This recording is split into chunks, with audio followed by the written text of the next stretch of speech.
سعودی عرب میں بڑی مشکل سے مجھے ملازمت ملی تھی۔ ملازمت کے بعد اگر کوئی مجھ سے یہ بھی کہتا کہ تم الٹے پاؤں چلنا شروع کرو تو شاید میں یہ بھی کر لیتا، کیونکہ سعودی عرب میں اتنی اچھی نوکری ملنا کوئی آسان بات نہیں تھی۔ پھر ایک دن ایک ایسا واقعہ ہوا جس نے میرے دل کو دہلا کر رکھ دیا۔ میرے مالک نے مجھ سے کہا کہ اب تم اس نوکری کے لیے موزوں نہیں رہے۔ میرا دل زور زور سے دھڑکنے لگا۔ بولے کہ فکر نہیں کرو، میں تمہیں اپنے ایک بہت ہی کھلے دل اور مضبوط انسان کے پاس بھیج رہا ہوں۔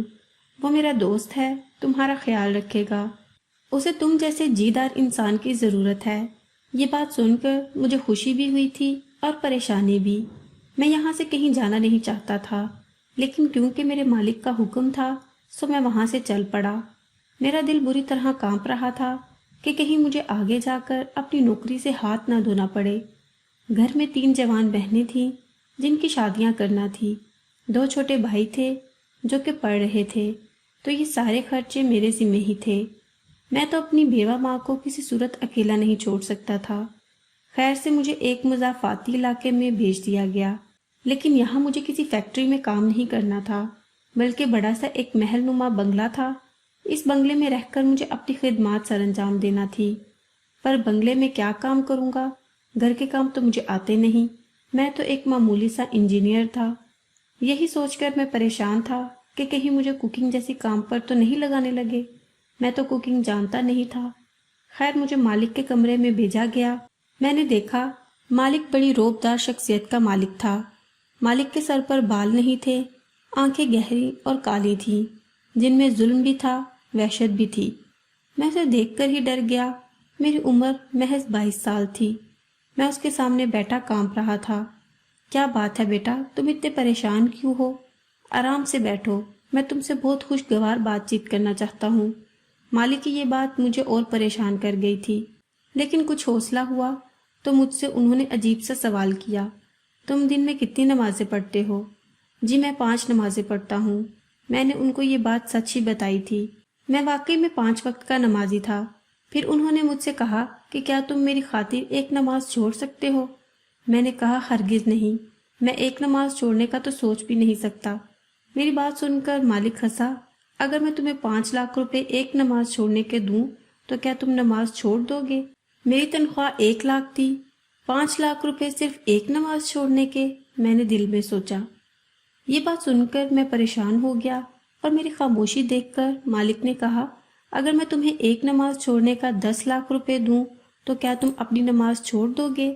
میں پھر بھی خاموش رہا۔ لگتا ہے کہ تمہیں یقین نہیں آ رہا، لیکن میں بات بڑی سنجیدگی سے کرتا ہوں۔ میرے پاس مذاق کا یا پھر کسی بھی قسم کی فنکاری کرنے کا کوئی وقت نہیں ہے۔ مجھے بتاؤ کیا تم 10 لاکھ روپے کی خاطر ایک نماز چھوڑ سکتے ہو؟ میں نے ہاں میں سر ہلا دیا۔ میں جھوٹ نہیں بولنا چاہتا تھا۔ جی ہاں میں بہت مجبور ہوں، 10 لاکھ روپے کے لیے اپنی ایک نماز چھوڑ سکتا ہوں، قضا پڑھ لوں گا۔ میری بات سن کر ہنس پڑا۔ اچھا، اس کا مطلب گنجائش ہے۔ اگر میں تمہیں 50 لاکھ روپے دوں تو کیا تم پورے مہینے کی نمازیں چھوڑ سکتے ہو؟ مالک کی بات سن کر میرے پسینے چھوٹ گئے، لگا کہ جیسے وہ میری وفاداری کو آزما رہا ہے۔ جی نہیں، لیکن آپ ایسا کر کیوں رہے ہیں؟ مجھے وجہ بتائیں گے تو میں ضرور سوچوں گا۔ سوچنے کو تمہیں یہی کافی ہے کہ میں تمہیں 1 مہینے کا 50 لاکھ روپے دینے کو تیار ہوں۔ اگر تمہارا جواب ہاں میں ہو تو مجھے رات کو بتا دینا، میں تمہارے گھر والوں کو یہ رقم بھجوا دوں گا اور تم ان سے بات تصدیق کر کے پوچھ بھی لینا۔ مالک کی سخاوت پر یا اس انوکھے ضد پر میں حیران تھا۔ میں نے کوئی سوال جواب نہیں کیا۔ اس کے بعد مجھے اس کمرے سے لے جایا گیا۔ میں دوسرے کمرے میں پہنچ گیا جہاں پر مجھے رہنا تھا۔ میں نے یہ بھی سوال نہیں کیا کہ مجھے کام کیا کرنا ہے، لیکن مالک نے جو باتیں بتائی تھی ان کے مطابق تو مجھے بس ان کا وفادار رہنا تھا۔ اب بات نمازوں والی تھی، میں کیسے نمازیں چھوڑ سکتا تھا؟ لیکن وہ رقم بھی کچھ کم نہیں تھی۔ میں نے جا کر اپنے اللہ سے 1000 بہانے کیے۔ میں نے کہا کہ یا اللہ، اگر میں 1 مہینے نماز چھوڑ کر اپنی بہنوں کی، اپنی ماں کی اور اپنے سب گھر والوں کی زندگی بہتر بنا سکتا ہوں تو مجھے معاف کر دینا۔ میں اپنے گھر والوں کے سامنے کمزور پڑ گیا ہوں، یہ آزمائش بہت بڑی ہے، میں پریشان ہوں۔ میں نے خود کو مطمئن کر لیا تھا۔ رات کو مالک کا ایک بندہ مجھ سے جواب مانگنے کے لیے آیا تو میں نے جواب دے دیا۔ میں نے کہا کہ میں اپنے مالک کی بات ماننے کو تیار ہوں۔ میری بات سن کر وہ آدمی چلا گیا۔ اس کے بعد کوئی بات نہیں ہوئی۔ رات کے وقت وہ دوبارہ میرے کمرے میں آیا۔ اس کے پاس ایک موبائل فون تھا۔ یہ کیا ہے؟ میں نے حیرت سے پوچھا۔ تمہارے گھر والوں کا فون ہے، ان سے بات کر لو تاکہ تمہیں حقیقت پتہ چل جائے۔ اماں کی آواز تو خوشی سے لبریز تھی۔ کیا ہوا اماں، تم اتنی خوش کیوں ہو؟ میں نے پوچھا۔ ارے بیٹے، تمہارے مالک نے ہمیں 50 لاکھ روپے بھیجے ہیں۔ یہ بات سن کر میں بھی بہت خوش ہو گیا۔ 50 لاکھ روپے مالک نے بھیجے ہیں؟ ہاں ہاں بیٹے، تیرے ہی مالک نے بھیجے ہیں، اور کہا ہے کہ تو 1 مہینہ اپنے مالک کی ہر بات مانے گا۔ میں اپنی ماں کی بات سن کر خاموش ہو گیا تھا۔ میں سمجھ گیا کہ مالک نے میری قیمت ادا کر دی ہے، لیکن ایسا کیوں ہوا تھا؟ مالک مجھ سے کیا چاہتا تھا؟ یہ بات مجھے معلوم نہیں تھی۔ میں نے جا کر اپنے مالک کے سامنے اس بات کو بھی سوال بنا کر رکھا، لیکن انہوں نے یہی کہا کہ مجھ سے اتنے سوال مت کرو، اگر تمہیں پیسہ مل رہا ہے تو بس پیسے تک محدود رہو۔ ظاہر ہے ان کی بات بھی صحیح تھی۔ میں خاموش ہو گیا، واپس اپنے کمرے میں آیا۔ مجھے اب اگلے حکم کا انتظار تھا، کیونکہ میں جانتا تھا میرا مالک صرف نمازیں چھڑوانے کے لیے ایسا نہیں کر سکتا۔ ویسے بھی انہوں نے مجھ سے کہا تھا کہ وہ میری وفاداری، میرے یقین کو آزمانا چاہتے ہیں۔ میں نے سوال جواب کیے بنا ہی ان کی بات مان لی تھی، لیکن اب مجھ پر پہرے رہتے تھے۔ میں مسجد نہیں جا سکتا تھا، البتہ رات کے وقت جب میں سونے کے لیے اپنے کمرے میں آتا تو وضو کر کے آتا اور پھر بستر پر ہی پورے دن کی نمازیں پڑھ لیتا تھا، کیونکہ جب انسان نماز نہ پڑھ سکے دن بھر تو وہ عشاء کی نماز کے ساتھ باقی نمازیں ادا کر سکتا ہے۔ اندھیرے میں کوئی مجھے دیکھ بھی نہیں سکتا تھا۔ میں اپنے کمرے میں نماز پڑھ لیتا اور مالک کو خبر بھی نہ ہوتی۔ البتہ میں مسجد میں نہیں جاتا تھا۔ 2 دن گزر گئے، میرے مالک نے مجھے کوئی حکم نہیں دیا تھا۔ ایک دن مالک نے مجھے اپنے کمرے میں بلایا۔ میں مالک کے کمرے میں گیا، دیکھا تو وہ بیٹھے میرا انتظار کر رہے تھے۔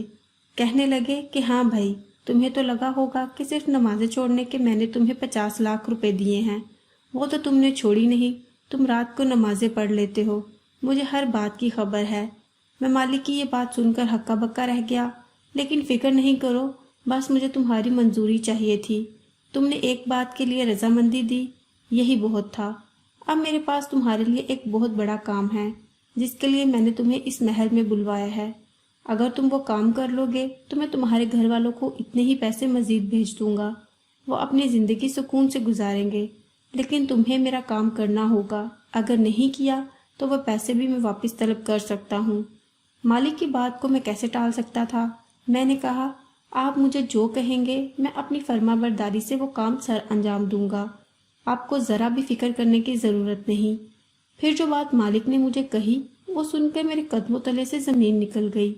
میں سوچ بھی نہیں سکتا تھا کہ مجھے اتنا گھنونا کام کرنا پڑے گا۔ میں نے مالک سے اور کوئی بات نہیں کی اور بس ہاں میں سر ہلا دیا۔ پھر وہ کہنے لگے کہ باہر آؤ، میں تمہیں اپنی بیوی ایمانی کے بارے میں مزید کچھ باتیں بتا دیتا ہوں۔ ایمانی ان کی بیوی تھی جن کی حفاظت پر میرے مالک نے مجھے مامور کیا تھا، اور تنخواہ بھی اسی بات کی دینی تھی۔ میں پریشان بھی ہو گیا تھا، لیکن میری زندگی میں میرے اماں ابا سے بڑھ کر کچھ بھی نہیں تھا۔ خیر، میرا مالک مجھے گھوڑوں کے استبل میں لے گیا جو اس محل کی عقب پر بنے ہوئے تھے۔ محل جتنا خوبصورت تھا، استبل بھی اتنا ہی بڑا تھا، جہاں پر مختلف نسلوں کے گھوڑے بندھے ہوئے تھے۔ یہ کیا ہے مالک؟ میں نے سوال کیا تو اس نے کہا کہ یہ گھوڑے ہیں، مختلف نسلوں کے گھوڑے ہیں، سب گھوڑے میرے استعمال میں رہتے ہیں، کچھ مقابلے کے گھوڑے ہیں، لیکن تم نے ایک بات کا خاص خیال رکھنا ہے کہ میری بیوی کسی بھی گھوڑے کے پاس نہ جا پائے، وہ گھڑ سواری نہ کر پائے، گھوڑوں سے دور رہے، خاص کر اس سفید والے گھوڑے سے۔ مالک کی اس بات پر مجھے بہت حیرت ہوئی تھی۔ میں کوئی سوال بھی نہیں کر سکتا تھا۔ کیا میری ڈیوٹی بس یہی ہے کہ میں نے مالکن کو گھوڑوں سے دور رکھنا ہے؟ مالک یہ سن کر ہنس پڑا۔ ارے نہیں پاگل، تمہاری ڈیوٹی ذرا مشکل ہے، لیکن میں تمہیں اس کے بارے میں بعد میں بتاؤں گا۔ تم ہر وقت ہر پل اپنی مالکن کے ساتھ رہو گے، جب میں گھر آؤں گا تو ہی تم اس سے دور جا سکتے ہو، سائے کی طرح اس کے ساتھ رہو گے، وہ جہاں جاتی ہے تم اس کا پیچھا کرو گے، اور میں اپنی بیوی کو بتا دوں گا وہ تم پر کسی قسم کی تنقید یا اعتراض نہیں کرے گی، بس وہ آگے اور تم پیچھے رہنا، کبھی بھی اس کے ساتھ بدتمیزی نہیں کرنا، اس کے غلام بن کر رہنا۔ میں نے مالک کو یقین دلایا کہ ان کی بیوی میرے لیے بہت باعزت ہوگی، میں کبھی بدتمیزی کا سوچ بھی نہیں سکتا۔ اگلے دن سے مجھے ڈیوٹی پر جانا تھا۔ رات کو میں اپنے کمرے میں تھا، ایک لڑکی میرے کمرے میں آئی اور بولی کہ تمہیں مالکن بلا رہی ہے۔ میرے کان کھڑے ہو گئے تھے۔ مالکن نے مجھ سے کیا بات کرنا تھی؟ میں فوراً سے مالکن کے کمرے میں پہنچا، دیکھا تو مالکن اپنے بستر پر بیٹھی ہوئی تھی۔ اس کے ہاتھ میں ایک سرخ رنگ کا مخملی ڈبہ تھا۔ یہ کیا ہے؟ میں نے نظر اٹھا کر پوچھا تھا۔ تمہارے لیے تحفہ ہے، لیکن اس کی قیمت تمہیں چکانا پڑے گی۔ میرا پیچھا کرتے ہوئے اس بات کا خیال رکھنا کہ تمہاری کوئی حرکت مجھے بری نہ لگے۔ میں مالک سے اپنے پیسے لے چکا تھا، مزید مالکن سے پیسے نہیں لے سکتا تھا۔ میں نے نفی میں سر ہلا دیا۔ مجھے معاف کر دے مالکن، لیکن میں آپ کا یہ کام نہیں کر سکتا۔ مجھے مالک نے جو حکم دیا ہے میں اسی پر کارے بند رہوں گا۔ تم جانتے ہو کیا کہہ رہے ہو؟ میں تم پر کوئی بھی الزام لگا سکتی ہوں، یہ بھی کہہ سکتی ہوں کہ تم نے مجھے ہراساں کیا ہے۔ وہ الگ بات ہے، وہ آپ کا دین ایمان ہے، لیکن یہ میرا دین ایمان نہیں کہ میں اپنے مالک سے بے وفائی کروں۔ اچھا، اپنے خدا سے بے وفائی کر سکتے ہو تم، اپنے مالک کے لیے ذرا سی قربانی نہیں دے سکتے؟ ایک عورت ہوں میں، تمہیں کیا لگتا ہے میں کوئی کھلونا ہوں جس کو ہر وقت پہرے میں رکھا جائے؟ مالکن کی بات میرے دل کو لگی تھی، لیکن میں کسی طور بھی اپنے مالک سے غداری نہیں کر سکتا تھا۔ میں نے خاموشی اختیار کر لی، انہیں کوئی جواب نہیں دیا۔ اگلے دن سے ویسے بھی ڈیوٹی پر جانا تھا۔ میں مالکن کی طرف سے کافی کمزور پڑ چکا تھا، میرے دل میں ان کے لیے رحم آ چکا تھا۔ مالکن صاحبہ اٹھی، وہ کہنے لگی کہ مجھے ایک جگہ پر کچھ خریداری کرنے جانا ہے، تو میرے ساتھ چلو، یا پھر میں خود ہی گھوڑے پر چلی جاتی ہوں۔ میں نے انہیں سختی سے منع کر دیا۔ مالک نے آپ کا گھوڑا استعمال کرنے پر پابندی لگا رکھی ہے۔ اوفو، کیا مصیبت ہے! وہ برا سا منہ بناتے ہوئے گاڑی میں بیٹھی۔ ویسے مالکن برا نہ منائے تو ایک بات پوچھوں؟ میں نے اس سے کہا، ہاں پوچھو، آپ گھوڑا استعمال کیوں کرنا چاہتی ہیں؟ جبکہ گھوڑا تو مارکیٹ تک بھی نہیں جاتا، صرف جنگل تک ہی جا سکتا ہے۔ ہاں، بس مجھے گھوڑوں سے خاص قسم کا عشق ہے۔ لمبی کہانی ہے، میں کبھی تمہیں یہ بھی سناؤں گی، تم بہت خوش ہوگے، لیکن اس کے لیے تمہیں میری باتیں ماننا پڑیں گی اگر تم میرے قریب رہنا چاہتے ہو تو۔ مالکن کی بات سن کر میں خاموش ہو گیا۔ کافی دیر گاڑی چلتی رہی، پھر اس نے مجھے اشارہ کیا اور بولی کہ میرے ساتھ باہر چلو۔ گاڑی ایک صحرائی علاقے میں رک چکی تھی۔ مالکن نے مجھ سے کہا کہ میں ان کے ساتھ صحرا کے اندر تک چلوں۔ گاڑی کے ڈرائیور کو آگے آنے کی اجازت نہیں تھی۔ میں ان کے ساتھ صحرا والے علاقے میں آ گیا۔ صحرا میں تو اور کچھ نہیں تھا۔ انہوں نے مجھے ایک جیپ کے پاس کھڑا کیا اور خود آگے چلی گئی۔ میں اب ان کے پیچھے جا نہیں سکتا تھا۔ سوچا کہ شاید وہ کسی فطری تقاضے کی وجہ سے آگے گئی ہوں گی، مجھ سے پردہ رکھنا چاہ رہی ہوں، لیکن کافی دیر ہو گئی، مالکن میرے پاس واپس نہیں آئی۔ مجھے اب پریشانی ہونے لگی۔ میں جیپ کے پاس ہی کھڑا ان کا انتظار کر رہا تھا کہ تقریباً آدھے گھنٹے بعد ایک گاڑی آ کر میرے پاس رکی۔ پھر اس میں سے مالکن اتری اور مجھ سے کہنے لگی، چلو اب گاڑی تک چلو، اور ہاں، مالک کو کچھ بتانے کی ضرورت نہیں ہے، مجھے یہاں ضروری کام تھا، اس لیے میں یہاں تک آئی تھی۔ مالکن کی بات سن کر مجھے اطمینان تو نہیں ہوا تھا، اگر ضروری کام ہی تھا تو وہ مالک کو بتا کر بھی جا سکتی تھی۔ اس دن میں کچھ نہیں بولا۔ گھر واپس آ کر میں نے مالک کو حاضری بھی نہیں دی، سیدھا چپ چاپ اپنے کمرے میں چلا گیا۔ سچ بات تو یہ ہے کہ میں مالک سے جھوٹ نہیں بولنا چاہتا تھا، لیکن رات کے تقریباً 1 بجے میرے کمرے کے دروازے پر زور زور سے دستک ہونے لگی۔ میں نے دروازہ کھولا تو سامنے مالک کا ہی ایک آدمی کھڑا تھا۔ مجھ سے کہنے لگا کہ باہر آؤ۔ وہ مجھے مالک کے کمرے میں لے گیا۔ میں وہاں گیا تو مالک غصے میں بھرا بیٹھا تھا۔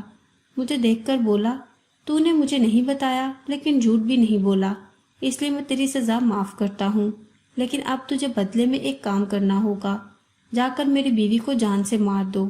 یہ سن کر تو میرے ہوش اڑ گئے تھے۔ مالک، میں انہیں کیوں ماروں؟ کیسے ماروں؟ سوال جواب کرنے کی ضرورت نہیں ہے، مالک نے غصے سے کہا۔ کل دن کے وقت تم اسے سڑک کے بیچوں بیچ ختم کر دینا، اور اگر کوئی پوچھے، پولیس وغیرہ تمہیں تفتیش کے لیے لے کر جائے، تو کہنا کہ مالکن نے تھپڑ مار کر تمہاری بے عزتی کی تھی، اسی وجہ سے تم نے اسے جان سے مار دیا۔ اب تمہارے احسان چکانے کا وقت آ گیا ہے، جاؤ میری نظروں سے غائب ہو جاؤ۔ مالک کی بات سن کر میرے ہوش اڑ چکے تھے۔ میں کیسے ایک عورت کی جان لے سکتا تھا، اور اس کے بعد میرا کیا مستقبل ہوتا؟ لیکن میں ڈر چکا تھا۔ اب یہاں سے پیچھے جانے کا کوئی بھی وسیلہ باقی نہیں رہا تھا۔ میں نے مالکن کے اٹھنے کا انتظار کیا۔ وہ حسب معمول صبح تیار ہو کر اپنے کسی کام سے نکلی۔ مجھے آج بہت عجیب لگ رہا تھا، لیکن پھر آج وہ ہوا جو میں نے سوچا بھی نہیں تھا۔ آدھے راستے میں ہماری کار کا ایکسیڈنٹ ہو گیا۔ مالکن اپنی جان سے ہاتھ دھو بیٹھی اور مجھے بھی اپنے ہاتھ اس کے خون سے آلودہ نہیں کرنا پڑے۔ میں حیران تھا کہ قدرت نے یہ سب کیسے کر دیا۔ قدرت کی کرنی ایسی کہ پولیس بھی کیس نہیں بنا سکی، کیونکہ یہ ایک حادثہ تھا، اور مالک نے جو ذمہ داری مجھے دی تھی وہ بھی پوری ہو گئی۔ میں سوچ نہیں سکتا تھا کہ یہ کام اتنی آسانی سے ہو جائے گا، لیکن آخر مالک مالکن کو مارنا کیوں چاہتا تھا، یہ بات میری سمجھ سے باہر تھی۔ میں نے سوچ لیا کہ میں مالک سے ایک بار ضرور ملوں گا، اس سے اس راز کا پتہ لگاؤں گا کہ آخر مالکن کو کیوں جان سے مارا، جبکہ اس کا کوئی قصور بھی نہیں تھا۔ لیکن حیرت کی بات تھی، مالک جو کہ مالکن کی وفات کے بعد بہت ہی زیادہ اکیلا اور تنہا ہو گیا تھا، اس نے مجھ سے ملنے پر کوئی اعتراض نہیں کیا، بلکہ مجھے کھلے دل سے اجازت دے دی کہ میں ان سے مل سکتا ہوں۔ سو میں ان سے ملنے کے لیے چلا گیا۔ جب میں مالک سے ملا تو میں نے ان سے پہلا سوال یہی کیا کہ آپ نے اپنی بیوی کو اتنی سخت سزا کس بات کی دی؟ کیوں آپ انہیں قتل کرنا چاہتے تھے؟ تم ابھی ان باتوں کو نہیں سمجھو گے، تم بچے ہو، تمہیں کیا پتا کہ رقابت کیا چیز ہوتی ہے۔ پھر جو مالک نے مجھے کہانی سنائی، اس نے تو میرے قدموں تلے سے زمین نکال دی۔ میں اس وقت تمہاری عمر کا تھا، 20 سال کا تھا، جب مجھے یہ عورت پسند تھی، لیکن اس وقت اس کی عمر تقریباً 11 سال تھی۔ یہ چھوٹی بچی تھی۔ پھر زندگی میں آگے بڑھتا گیا۔ میں بیرون ملک اپنی پڑھائی کے لیے چلا گیا۔ جب واپس آیا تو میں نے امانی کو دیکھا نہیں تھا۔ پھر ایک دن میں نے امانی کو گھوڑوں کے ایک میلے میں دیکھا۔ امانی گھوڑے پر بیٹھی رقص کر رہی تھی۔ وہ بہت اچھی گھڑ سواری کرتی تھی، ساتھ ہی ساتھ اس کا گھوڑا اس کے ساتھ رقص کرتا تو لوگ بہت محظوظ ہوتے تھے۔